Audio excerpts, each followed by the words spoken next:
আসসালামু আলাইকুম বন্ধুরা, কেমন আছেন? আমি এনাম, আশা করি সবাই ভালো আছেন। বন্ধুরা, ওই বাংলাদেশে পাকিস্তানের এবং ভারতের প্রচণ্ড আগ্রহ আর কি। এখন বাংলাদেশের ময়দান হয়ে গেছে যে ভারত পাকিস্তানের খেলার মাঠ। আওয়ামী লীগ হচ্ছে যে ভারতের পক্ষে দৌড়ঝাঁপ করতেছে এবং নানা ধরনের অরাজকতা আর কি।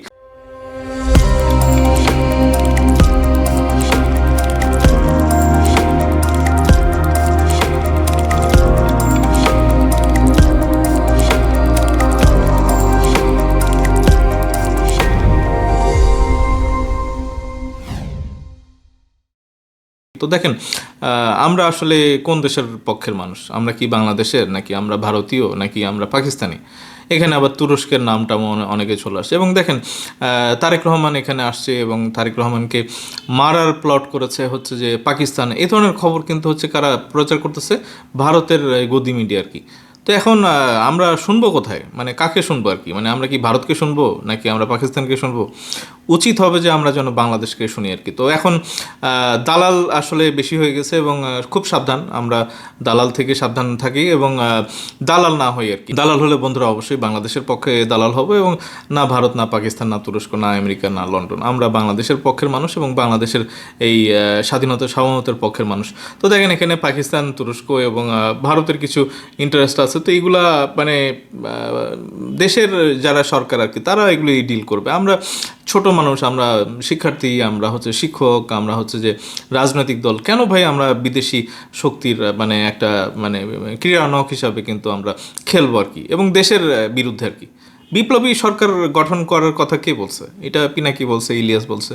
তারা ওই ভারতের হয়ে কাজ করে, তারা পাকিস্তানের হয়ে কাজ করে, তারা তুরস্কের হয়ে কাজ করে, এবং তাদের উদ্দেশ্য হচ্ছে যে ওই জামাত শিবির আসুক এবং তাদের পক্ষের একটা শক্তি আসুক, এবং আসলে পরে তারা এখানে ওই তাদের যে ইন্টারেস্ট, মানে তাদের হচ্ছে যে ইন্টারেস্ট কোথায়? তাদের ইন্টারেস্ট হচ্ছে পকেট ভারী করা আর কি, ক্ষমতা নেওয়া। এবং এই ধরনের প্র্যাকটিস আমরা দেখেছি শেখ হাসিনা করেছে 16 বছর। তো এইটা গণতান্ত্রিক নিয়ম না? আমরা চাই যে গণতান্ত্রিক নিয়মে বাংলাদেশ চলুক এবং বাংলাদেশ হচ্ছে যে তার স্বাধীনতা সার্বভৌমত্বের পক্ষে থাকুক আর কি। তো বন্ধুরা, আমি এক্স হ্যান্ডেলের একটা অ্যাকাউন্ট, মানে প্রচুর এক্স হ্যান্ডেল হয়ে গেছে যে এখন বাংলাদেশকে নিয়ে খেলার মানে খেলাধুলা করার মাঠ আর কি। মানে তাদের এই দালাল আছে, ওই মানে আওয়ামী লীগ, তারপরে কিছু জামাত শিবিরের লোকজন আছে, তারা ওই পাকিস্তানপন্থী, তুরস্কের পন্থী। তাদের যে ভাই ওয়ার, মানে এই এক্স হ্যান্ডেলে একদম ছড়াছড়ি ভাই। এবং সেখানে কিছু আমেরিকার লোকজন আছে, তো তারা ওই কোন পক্ষে কখন কার বিরুদ্ধে যায় এগুলো ট্র্যাক করা আসলে মুশকিল।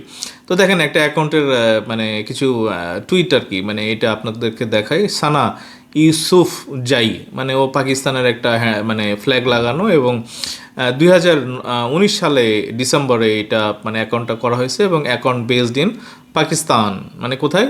পাকিস্তান। তো এগুলি মানে এই অ্যাকাউন্ট থেকে আসলে কি ধরনের মানে পোস্ট দেওয়া হচ্ছে, আমরা কয়েকটা পোস্ট দেখি। তো দেখেন, 3 দিন আগে এখানে এই অ্যাকাউন্ট থেকে একটা পোস্ট দেওয়া হয়েছিল যে breaking, Pakistan and Bangladesh are looking to form a defence pact like Saudi Arabia against Indian threat reports. মানে ইন্ডিয়ান থ্রেট, ইন্ডিয়ানরা কি মানে যুদ্ধ কইরা মরবে ভাই? 18 কোটি মানুষ, তারা আমরা আক্রান্ত হইলে কি আমরা এই ভীমরুলের চাকের মতো অবস্থা হবে ভাই? 18 কোটি মানুষ তাদের বিভিন্ন দেশের মধ্যে ঢুকে টুকে একবার তছনছ করে দেবে ভাই। এটা তারা ওই মানে বিয়ার করার মতো তাদের ক্ষমতাই নাই।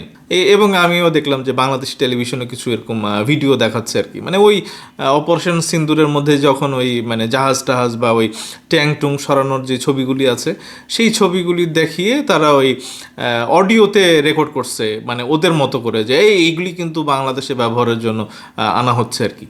মানে ভাই, এটা মেকিং, এটা ভেরিফাই করবেন কি করে যে এগুলি সব শিলিগুড়ি ওই চিকেন নেকের কাছে গিয়ে জমা হচ্ছে আর কি? এটা তো ভেরিফাই করার মানে কোনো সুযোগ নাই। তারা এই ভিডিওগুলি বানাচ্ছে এবং এগুলো দিয়ে উস্কানি দিয়ে বলতেছে যে বাংলাদেশে ভারত আক্রমণ করে ফেলবে, এবং তাদের কোনো ইন্টেনশনই নেই ভাই।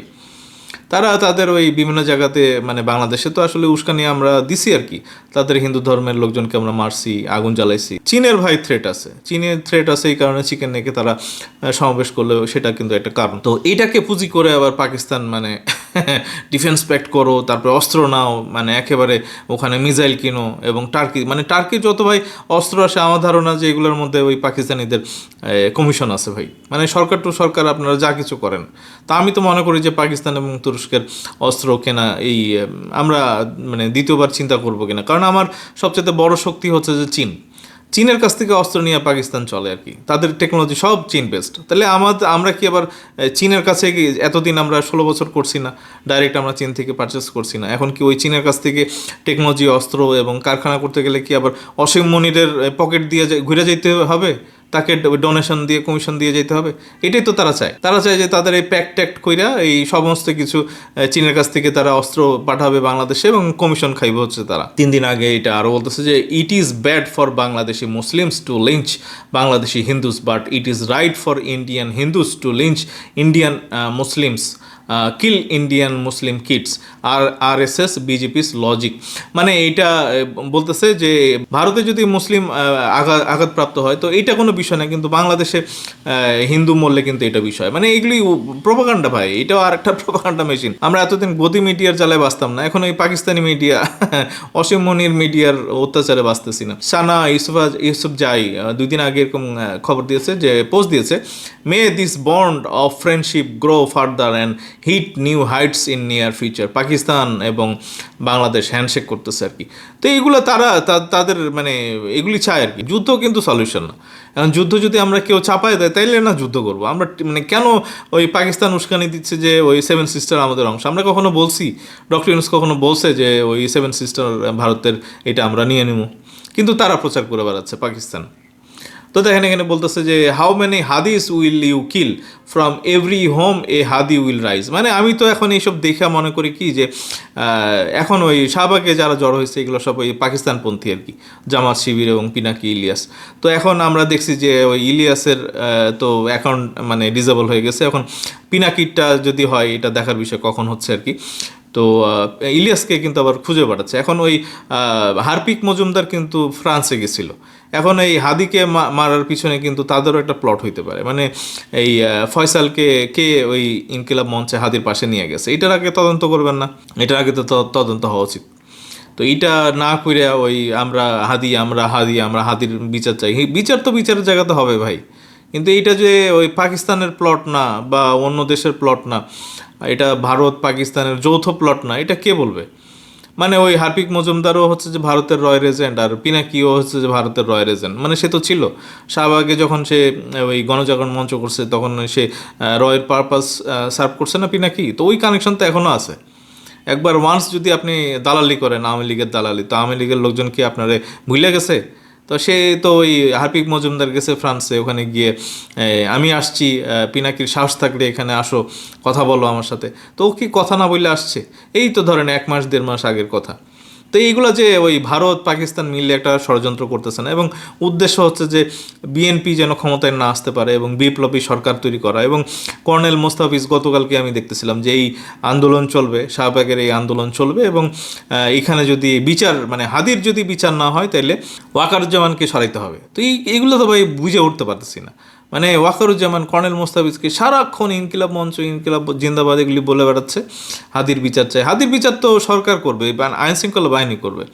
ওইটার জন্য ওই শাহবাগে চিল্লাচিল্লি করতে হবে কেন? এবং এই 7 দিন 8 দিন ঘুমাচ্ছিল তারা, হঠাৎ করে এই আজকে মানে শাহবাগে ওখানে মানে ওই হাদির যে কবর আছে সেটা ওই যখন তারেক রহমান জিয়ারত করতে যাওয়ার কথা, এটা গতকালকে থেকে তাদের মনে হয়েছে এবং তারা বসে পড়ছে সারা রাত ধরে ওখানে কম্বল টম্বল নিয়ে, একেবারে বিশৃঙ্খল অবস্থা। এটা একদম টোটালি একটা পাকিস্তানের প্লট, এবং এখানে ভারতীয়রাও এটা কিন্তু এনজয় করতেছে। শাহবাগ মানে এখন যে গণজাগরণ মঞ্চ 2 যেটা হয়েছে আর কি, এটা ইনকিলাব মঞ্চ, এবং এগুলো ওই শাহবাগ ওই সময় ওই পিনাকি চালাইছিল, এখন হচ্ছে ইনকিলাব মঞ্চ হচ্ছে যে পিনাকি চালাচ্ছে, এবং এটার বেনিফিশিয়ারি এবং এটার যোগানদাতা হচ্ছে যে জামাত, এবং এটার পিছনে বসে আছে হচ্ছে পাকিস্তান এবং তুরস্ক থাকতে পারে আর কি। তো দেখেন এই পোস্টে সানা আবারও বলতেছে যে একদিন আগে the one and only culprit behind the brutal murder is India. তো এই ফয়সাল যে আবার এই করছে হয়তো আওয়ামী লীগের, ওখানে শাহিন, ওখানে বলা হচ্ছে জুলকারনাইন সাহেব বলতেছে যে মূল মাস্টার মাইন্ড হচ্ছে যে ওই ভারতে ছিল, সে শাহিন, সে ইয়েতে চলে গেছে, ওই দুবাই চলে গেছে আর কি। তো কেমনে যায়টাই কেমনে, এবং সে খুঁজতেছে যে নতুন ডেস্টিনেশন। তো এই শাহিনের পিছনে আবার কি আছে? শাহিনের পিছনে পিনাকি থাকতে পারে, ইলিয়াস থাকতে পারে, জামাত শিবির থাকতে পারে, আওয়ামী লীগের সাথে জামাতের একটা আঁতাত হইতে পারে, সম্ভাবনা তো ওড়া দেওয়া যায় না। তো এগুলার ওই হাদিকে আসলে যারা কিলারদেরকে আপনি দলে ঢুকাইছেন, ওকে মানে ভালো করে খাওয়াইছেন, পড়াইছেন, তারপরে গুলি টুলি করে মারাইছেন এবং তারপরে সুন্দর করে মানে দেশের বাইরে পাচার করে দিয়েছেন। তো এইটা তো করছেন হচ্ছে যে বিপ্লবী সরকার করার জন্য, এটা গাধাও তো বোঝে ভাই। তো দেখেন এখানে ইন্ডিয়ান স্টেট স্পন্সার্ড টেররিজম, এটা যে পাকিস্তান এবং বাংলাদেশ এক্সপোজ করতেছে, এটা দিয়ে সে কিন্তু এখানে বলতেছে যে protest in Bangladesh চ্যান্ড house of terrorism India father of terrorist Modi, মানে ওই এখানে শিবিরের পোলাপাইনদেরকে দিয়ে এগুলো যে বলতেছে না যে কি বলে মোদির নামে স্লোগান দিচ্ছে। এটা তো বাংলাদেশ তো ভাই এইসব করার, বিশৃঙ্খল করার মানে কোনো জায়গা না। আমরা কেন পাকিস্তান এবং ভারতকে সুযোগ করে দিচ্ছি, এটা কিন্তু আসলে ডক্টর ইউনূস কেন এখনো চুপচাপ আছে এবং শাহবাগ এখনো পরিষ্কার কেন হচ্ছে না, এটা তো আমরা বুঝতেছি না। দেখেন এখানে তুরস্কের বিমান দুর্ঘটনায় নিহত হয়েছে লিবিয়ার সেনাপ্রধান, এটা কয়েকদিন আগের খবর আর কি। তো আমি এটা কেন দেখাচ্ছি, কারণ হচ্ছে যে 22শে ডিসেম্বর রয়টার এরকম একটা খবর দিয়েছে যে আমরা শুনতেছিলাম যে JF-17 আসবে, এটা ভাই এগুলি এখন আপাতত বন্ধ রাখেন, মানে JF-17 পাকিস্তান থেকে কেনার উচিত না। মানে তারা যেটা করতে পারে, দেখেন এই খবরটা থেকে আমরা একটা শঙ্কা করতে পারি, আমাদের কাছে প্রুফ নাই, কিন্তু এই নিউজ থেকে তো আমরা দুয়ে 4 মিলাইতে পারি আর কি। Pakistan strikes $4 billion deal to sell weapons to Libyan force officials say, মানে এটা কবে নিউজ আসলো, রয়টার থেকে বললো 22 তারিখে $4 বিলিয়ন মানে একটা ওয়েপেন সেলটেল করার একটা ডিল করছে। মানে তাদের আসলে রপ্তানি কিছু হয় না, ব্যয় বেড়ে গেছে, আয় কম, মানে আমদানি বেড়ে গেছে, রপ্তানি কমে যাচ্ছে, এই ধরনের খবর আমি আগেও দেখাইছি।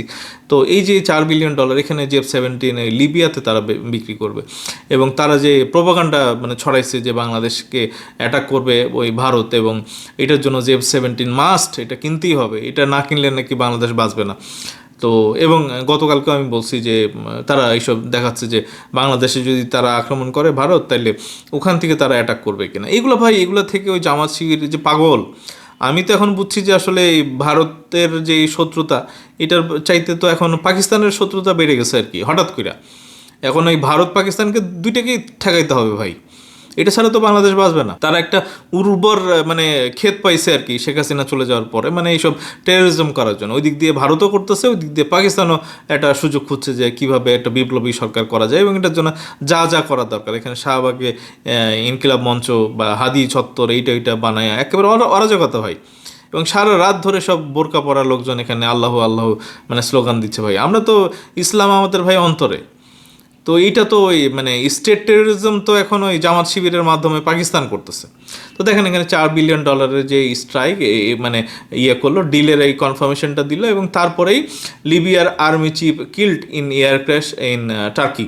এটা হচ্ছে 23শে ডিসেম্বর BBC খবর দিচ্ছে। আমরা 22শে ডিসেম্বর $4 বিলিয়ন খবর পাইলাম, এবং 23শে ডিসেম্বর হচ্ছে যে আর্মি চিফ গন। তো দেখেন এখানে Libya's army chief killed in air crash in Turkey. তো এখন দেখেন এই স্বাভাবিক, এটা বলতেছে এই ঘটনা স্বাভাবিক, এখানে কনস্পাইরেসি হয় নাই, বা এখানে পাকিস্তানও মারে নাই, তুরস্ক মারে নাই, বা এটা যে নাশকতা ছিল না, এটা কিন্তু এই নিউজের মধ্যে বলতেছে আর কি। কিন্তু আমাদের সন্দেহর মন তো, আমরা তো ভাই বাতিক আছে আমাদের সন্দেহের আর কি। তো দেখেন আমি এই ছোটো করে একটু উপরের লাইনটা একটু পড়েই নিই আর কি। The Libyan army chief has been killed in an air crash in turkey. মানে দেখছেন টার্কিতে সব কিছু ভাই, পাকিস্তান আর টার্কির যে প্রেম, Libya's prime minister has said আর কি। তো এখানে সে টার্কির আঙ্কারাতে ছিল।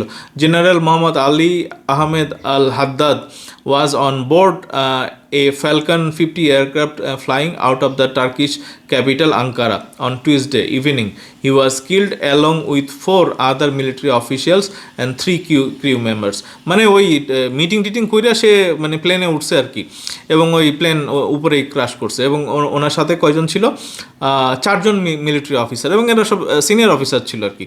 তো দেখেন এখানে আমি শেষে আসি যে General Haddad and his team had been in Turkey for talks aimed at further strengthening military and security cooperation between two countries. মানে ওই টার্কির সাথে আবার স্ট্রেংথেনিং করার জন্য আলাপ আলোচনা করতেছিল আর কি। তো এখানে বলতেছে যে Turkey has played an increasingly dominant role in Libya after intervening in 2019 to prevent an army from the east of the country driving out the internationally recognized government in Tripoli and has built close political, military and economic ties. মানে এরা হচ্ছে যে ওই সরকার মানে বসায় সরকার সরায় আর কি, এরকম টাইপের।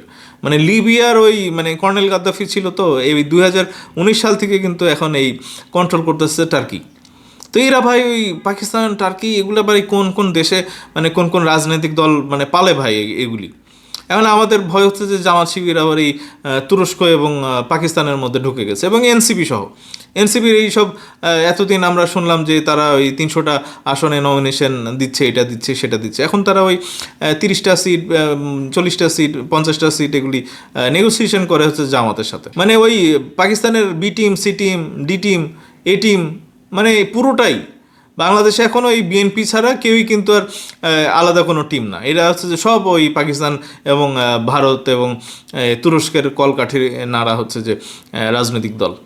তো আমরা একটু শঙ্কায় আছি বন্ধুরা। আমি একটু দেখালাম আপনাদেরকে যে আমি বলতেছি না যে এটা ওই পাকিস্তান এবং কি বলে তুরস্কের একটা কনস্পারেসি, বা ওনাকে যে মানে সেনাপ্রধানকে যে মেরে ফেলা হয়েছে, এখানে যে আবার $4 বিলিয়ন একটা দেনা পানোয়ার এইসব হিসাব নিকাশ চলতেছিল, এই ধরনেরও তো আসলে শঙ্কা উড়িয়ে দেওয়া যায় না। মানে এটা এই কমিশন বাণিজ্য হইতে পারে, বা তাদের বনিবনা হচ্ছিল না, এই কারণে হয়তো আকাশে উড়িয়ে দেওয়ার একটা সিদ্ধান্ত হয়েছে।